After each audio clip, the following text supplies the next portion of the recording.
जय हिंद दोस्तों, कैसे आप लोग। आशा करते हैं कि बिल्कुल अच्छे होंगे।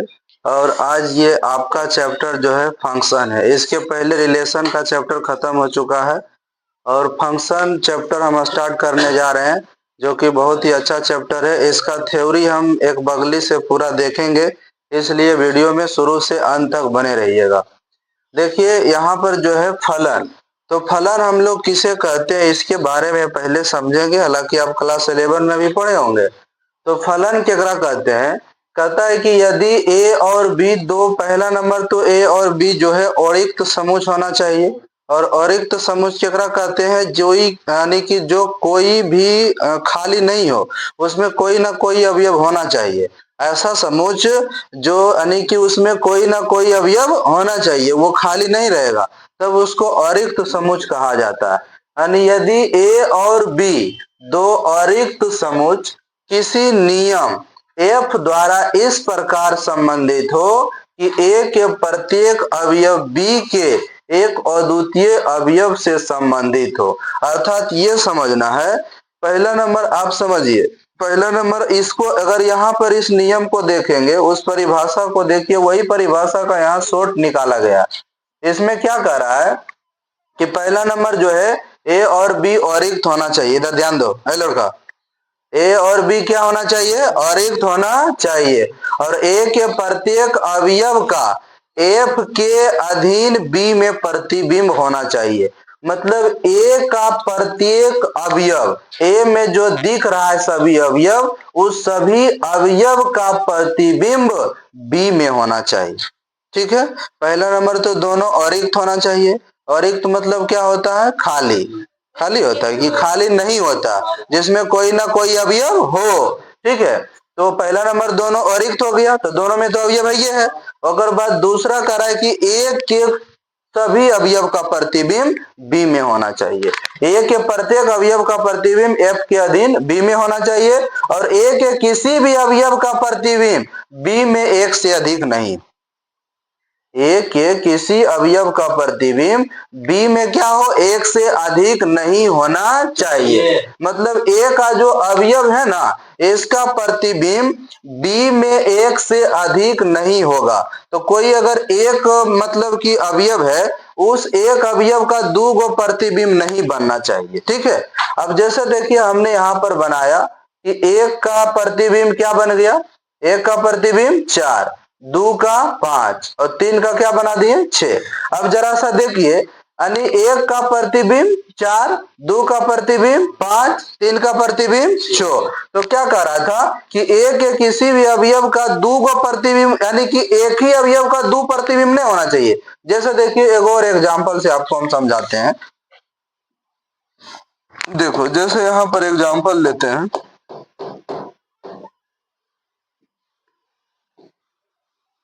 1 2 3 4 5 6। अब दो है, दो का हमने अगर दो गो अवयव बना दिया, दो का हमने क्या किया, दो गो अवयव, ये चलेगा कि यहाँ पर देखो दो अवयव का एक प्रतिबिंब बने तो कोई दिक्कत नहीं, लेकिन एक अवयव का दो गो प्रतिबिंब नहीं होना चाहिए।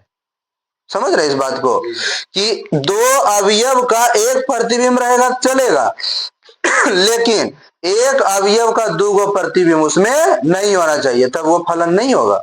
समझ में आ रहा है कि नहीं आ रहा है। तो देखो यहाँ पर अलग अलग सबका प्रतिबिंब, और यहाँ पर देखो दो का, इसमें एक ही दो तो एक है, अगर प्रतिबिंब क्या हो गया, दो है, एगो 4 एगो क्या चीज 5। तो ये देखो प्रतिबिंब, अगर पहले इसको बोलते हैं पूर्व प्रतिबिंब। क्या कहा जाता है, पूर्व प्रतिबिंब, यानी प्री इमेज, एगो इमेज कहा जाता है। तो इसको हम लोग बोल सकते हैं पूर्व प्रतिबिंब। क्या बोलते हैं, पूर्व प्रतिबिंब। इसको क्या बोलेंगे, प्रतिबिंब। क्या कहेंगे इसको, प्रतिबिंब कहेंगे। ठीक है, तो एक का प्रतिबिंब 4, दो का प्रतिबिंब 5 और 3 का प्रतिबिंब कितना हो गया, 6 हो गया। तो जरा सा ध्यान से देखिएगा कि फलन होने के लिए सबसे बड़ी चीज है कि वो जो होता है औरिक्त होना चाहिए। दोनों समुच, दोनों समुच क्या होना चाहिए, ए के प्रत्येक अवयव का प्रतिबिंब कहाँ हो, बी में। ए के प्रत्येक अवयव का प्रतिबिंब, ए के प्रत्येक अवयव का प्रतिबिंब, और ओकर बाद ए के किसी अवयव का प्रतिबिंब बी में एक से अधिक नहीं होना चाहिए। ए का कोई भी अवयव हो उसका एक से अधिक प्रतिबिंब नहीं, एक अवयव का एक से अधिक प्रतिबिंब नहीं बन, समझे कि नहीं। अगर बन गया तो वह फलन नहीं कहलाएगा। अब आगे जरा सा देखते हैं। अब इसमें आपको देखिए हमने यहाँ पर बोर्ड पर अच्छे तरीके से इसको मैंने सजाया। अब इसको समझते हैं कि बताइए इसमें जो आप देख रहे हैं कौन फलन है और कौन फलन नहीं है, ये आपको बताना है। तो देखिए तो यहाँ पर लग रहा है आपको, देखिए ए के प्रत्येक अवयव का प्रतिबिंब बी में होना चाहिए, तो देखो है कि नहीं, दोनों और रिक्त है कि नहीं। और ओकर बाद ए का कोई ऐसा अवयव दिख रहा है जिसका दो गो इमेज हो, नहीं ना, इसका मतलब ये क्या है, फलन है। इधर खाली भी रहेगा तो कोई दिक्कत नहीं है उससे। अब इसको बताइए, देखिए दो अवयव का एक प्रतिबिंब होगा तो चलेगा, लेकिन एक अवयव का दो प्रतिबिंब नहीं होना चाहिए। तो बताइए फलन होगा कि नहीं होगा, तो ये भी हमारा क्या है, फलन है। और ये बताइए फलन है कि नहीं, देखो एक अवयव का दो प्रतिबिंब है, फलन होगा, नहीं होगा, तो ये फलन नहीं। इसको बताइए फलन होगा कि नहीं, आप कमेंट करके बताएंगे इसका ये फलन है कि नहीं, देख लीजिए। अब बताइए, यानी एक का प्रतिबिंब ए, दो का बी, तीन का, तो चार तो बच गया, जबकि प्रत्येक अवयव का प्रतिबिंब होना चाहिए, तो होगा फलन नहीं। इसको देखिए 4 नंबर का, देखिए होगा कि ना, कैसे नहीं होगा, अलग अलग यहाँ पर देख रहा अवयव अलग है, प्रतिबिंब में करे तो उससे क्या दिक्कत है, एक अवयव का प्रतिबिंब दो नहीं होना चाहिए, तो होगा।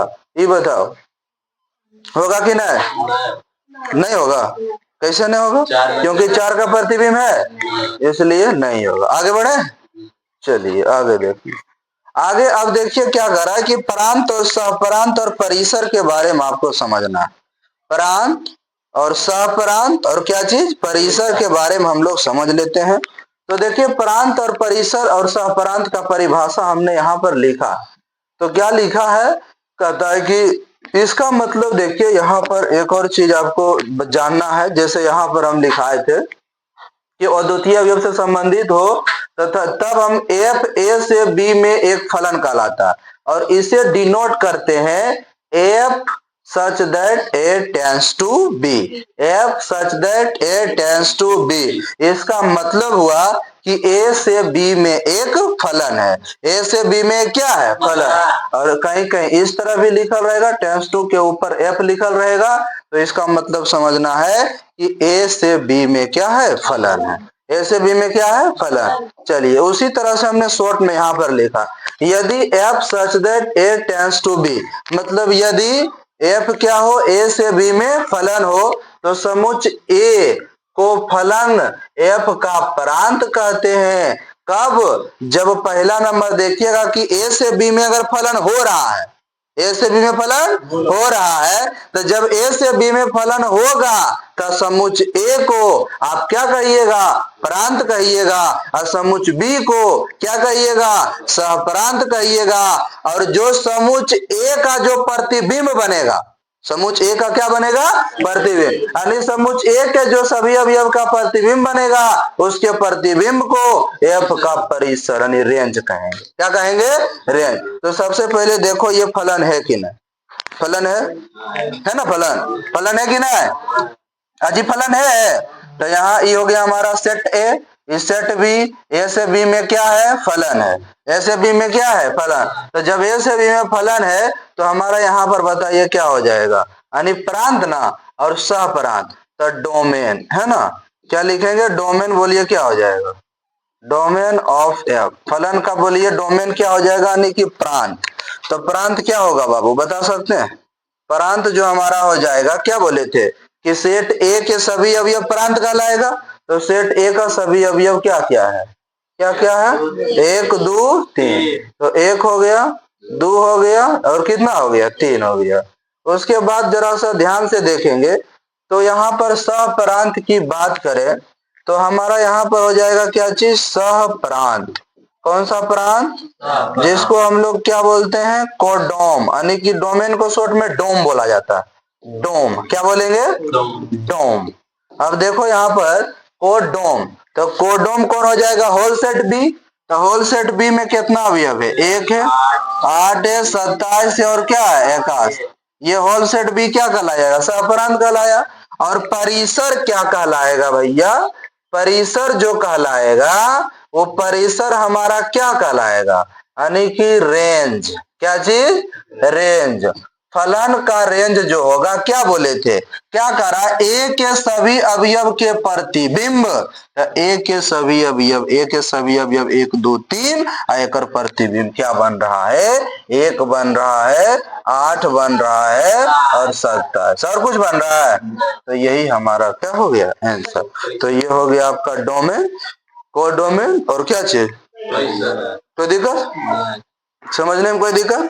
यदि ए से बी में एक फलन हो, यदि ए से बी में एक फलन, तो ए के सभी अवयव प्रांत कहलाएगा और बी के सभी अवयव सहप्रांत कहलाएगा और ए के अवयव का जो प्रतिबिंब बना है वो सभी क्या कहलाएगा? परिसर कहलाएगा। चलिए नेक्स्ट पेज की ओर। टाइप्स ऑफ फंक्शन, यानी फलन के प्रकार, है ना? फलन के प्रकार, फलन का प्रकार। वन वन, इसको इंग्लिश में बन बन या इंजेक्टिव फंक्शन कहा जाता है। बन बन यह क्या कहा जाता है? Injective function. इसको हम लोग हिंदी में एकाएकी या एकाएक, एकाएकी या क्या बोलते हैं? एकाएकी या एकाएक फलन के नाम से जाना जाता है। एक फलन, कोई भी फलन। अब देखो इसका मतलब आप क्या समझोगे कि ए से बी में एक फलन, यानी कि कोई भी फलन ए से बी में एकाएकी फलन तभी कहलाएगा जब क्या होगा? केवल ए के भिन्न भिन्न अवयव का बी में भिन्न भिन्न प्रतिबिंब। भिन्न भिन्न मतलब समझ है ना कि एक अवयव का 2 प्रतिबिंब नहीं होना चाहिए, समझे कि नहीं? सबका प्रतिबिंब क्या होना चाहिए? अलग अलग होना चाहिए। जैसे हम यहाँ पर एक लिया एग्जाम्पल, तो इसमें देखिए हमने लिखा 1 2 3 4 5 और इधर हमने लिख दिया A B C D E.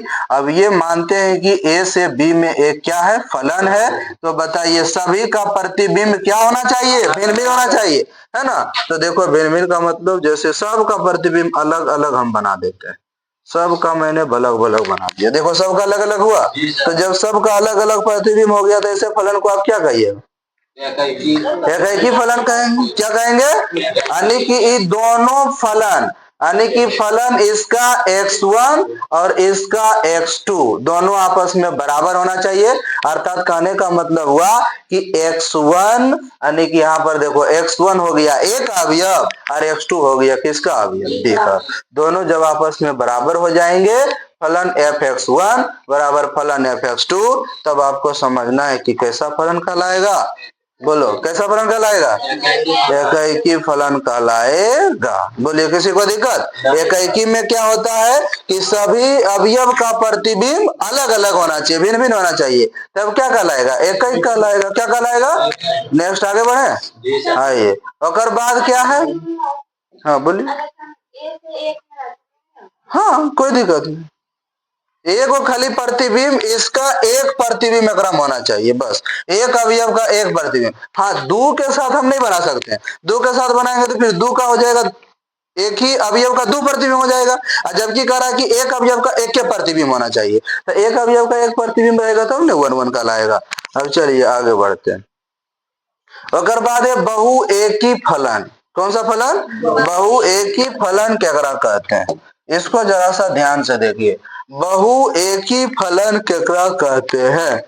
बहु एकी, बहु मतलब एक अवयव का एक से अधिक प्रतिबिंब। परिभाषा भी लिखा हुआ है, देखिए कह रहा है कि एक फलन f A tends to B, मतलब ए से बी में एक फलन कहलाता है, बहुएकी फलन कहलाता है कब? जब यदि ए के एक अवयव का प्रतिबिंब बी में 2 या 2 से क्या हो? अधिक। 2 या 2 से क्या हो? अधिक हो, है ना? 2 या 2 से अधिक हो। 2 या 2 से क्या हो मेरे बाबू? अधिक। 2 या 2 से क्या हो मेरे बाबू? अधिक। तब वो क्या कहलाएगा आपका?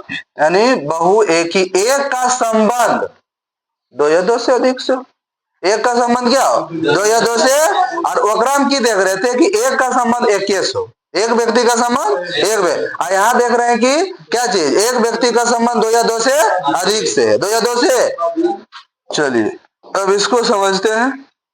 1 2 3 4 5 6 7 8। अब देखो हमने यहाँ पर क्या कर रहा है, हमने यहाँ पर देखिए फलन बना रहे हैं, तो यहाँ पर इसका हम कर देंगे। कोई दिक्कत है, कोई दिक्कत है नहीं, कोई दिक्कत। एक अवयव का क्या चीज, एक अवयव का यहाँ पर देखेंगे कि एक अवयव का जो है एक से अधिक प्रतिबिंब रहेगा तो चलेगा, उससे कोई दिक्कत नहीं। ठीक है, तो खाली नहीं होना चाहिए, इसको भी मिला दो किसी से, वही सब फलन बनना चाहिए। कैसे नहीं फलन होगा,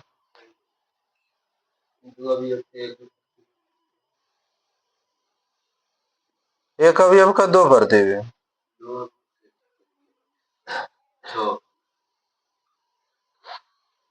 दूसरा एग्जांपल देते हैं।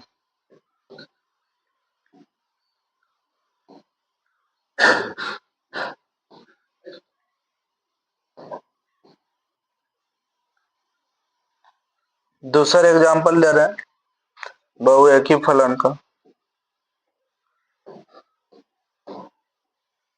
एक दो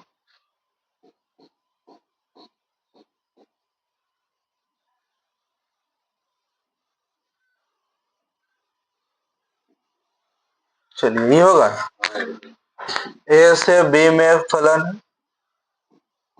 ठीक है, ये परिभाषा के अनुसार मैच कर गया कि एक फलन ए से बी में एक ही फलन कहलाएगा कब, जब एक ही अवयव का प्रतिबिंब बी में दो या दो से क्या हो अधिक, तो वो क्या कहलाएगा, बहु एक ही फलन, यानी एक का संबंध दो या दो से क्या हो अधिक से हो। आगे बढ़िए। अब आच्छादक फलन में क्या कह रहा है, आच्छादक फलन में कह रहा है कि एक फलन यानी कि ए से बी में एक आच्छादक फलन कहलाता है यदि और केवल यदि बी का प्रत्येक अवयव ए के किसी न किसी अवयव का प्रतिबिंब, ए के किसी न किसी अवयव का क्या हो प्रतिबिंब, ए के किसी न किसी अवयव का प्रतिबिंब हो, यानी कि बी का प्रत्येक अवयव, बी का, हाँ अब उल्टा सोचो, उधर हम सोच रहे थे कि ए के प्रत्येक अवयव का बी में होना चाहिए, अब बी के प्रत्येक अवयव का वो किसी न किसी अवयव के साथ प्रतिबिंब होना चाहिए, किसी न किसी अवयव के साथ प्रतिबिंब होना चाहिए। तो वैसे में हम क्या समझेंगे कि वो क्या है, यानी कि आच्छादक फलन है। तो ये देखो सब है ना, समझ है सबका, ए का एक, बी का दो, सी का तीन, तो बताइए तो हो जाएगा। अगर बात ई भी देखिए हो जाएगा। अब कैसे होगा जरा सा ध्यान से देखेंगे, एक से अधिक प्रतिबिंब रहेगा तो कोई दिक्कत नहीं, हम उल्टा सोच रहे हैं, जबकि इधर से देखते तब हमारा गड़बड़ हो जाता, इधर से एक अवयव का दो गो प्रतिबिंब नहीं होना चाहिए था। अब देखो एक का ए से है, दो एक का ए से, बी का दो से, और सी का तीन से, और किससे है चार, कोई दिक्कत। तो इसमें आच्छादक मतलब आप क्या समझे, ये एकाकी भी है और बहु एकाकी भी, तब दोनों मिल के बना आच्छादक। क्योंकि इसका देखिए अनटू फंक्शन कहा गया है, इसको क्या कहा गया है, अनटू फंक्शन, है ना, कौन सा फंक्शन कहा गया, अनटू फंक्शन। तो इसमें मेनी वन और उसको वन वन को दोनों मिला के इसको बोला गया है अनटू फंक्शन। तो अनटू फंक्शन में क्या देखना है कि बी के प्रत्येक अवयव का प्रतिबिंब ए में होना चाहिए। ठीक है, बी के प्रत्येक अवयव का प्रतिबिंब किसमें होना चाहिए, ए। अब लास्ट है आपका अंतःक्षेपी फलन। तो ए से बी में अंतःक्षेपी फलन कहलाता है यदि सहपरांत बी में, सहपरांत बी, तो जब फलन होगा तभी ना सहपरांत बनेगा जी, तो फलन होगा तो बनेगा सहपरांत। तो ए और बी ये दोनों फलन है, तो इसका सहपरांत बना। तो सहपरांत का मतलब क्या समझे आप कि बी जो ऐसा अपरांत है, तो बी में कम से कम एक ऐसा अवयव हो जो प्रांत ए के किसी अवयव का प्रतिबिंब ना हो, जैसे एक का, दो का, तीन का, अब तो इसमें बहुत ऐसा 3 गो अवयव छूटल है जो कि ए के प्रतिबिंब का इसमें किसी के साथ संबंध नहीं बता रहा, किसी के साथ यहाँ पर प्रतिबिंब नहीं बना रहा। तो बी में कुछ ऐसा अवयव बच जाए जिसका प्रतिबिंब नहीं, यानी कि जिसमें ए का कोई केकरो प्रतिबिंब नहीं हो, है ना, तो वैसे कंडीशन में क्या कहलाएगा, अंतःक्षेपी फलन कहलाएगा। क्या कहलाएगा, अंतःक्षेपी। क्या कहलाएगा, अंतःक्षेपी। समझ में आया कि नहीं आ गया। तो यहाँ से एक बार फिर से फलन को रिपीट कर देते हैं, और बाद फलन के प्रकार सिर्फ रिपीट करना। देखो 1 में क्या देखे थे कि एक अवयव का प्रतिबिंब एक के साथ इमेज बनना चाहिए, अलग अलग, यानी कि समुच्च ए के प्रत्येक अवयव का समुच्च बी में क्या हो, भिन्न भिन्न प्रतिबिंब हो। क्या हो, भिन्न भिन्न प्रतिबिंब। बहु एक ही फलन में क्या देखा हमने कि यहाँ पर एक अवयव का 2 या 2 से अधिक प्रतिबिंब रहेगा तो कोई दिक्कत नहीं है। फिर इसमें क्या देखा हमने कि इसमें यही देखें कि बी का प्रत्येक अवयव के, बी के प्रत्येक अवयव का प्रतिबिंब किसमें होना चाहिए, ए में होना चाहिए। बी के प्रत्येक अवयव का प्रतिबिंब किसमें होना चाहिए, ए में होना चाहिए। ठीक है। और इसमें क्या देखे आपने कि बी में कोई ऐसा अवयव खाली बच जाए जिसका ए से कोई मतलब नहीं, तो बचा हुआ, कोई दिक्कत। समझ में आया कि नहीं आ गया। चलिए खत्म करते, यही तो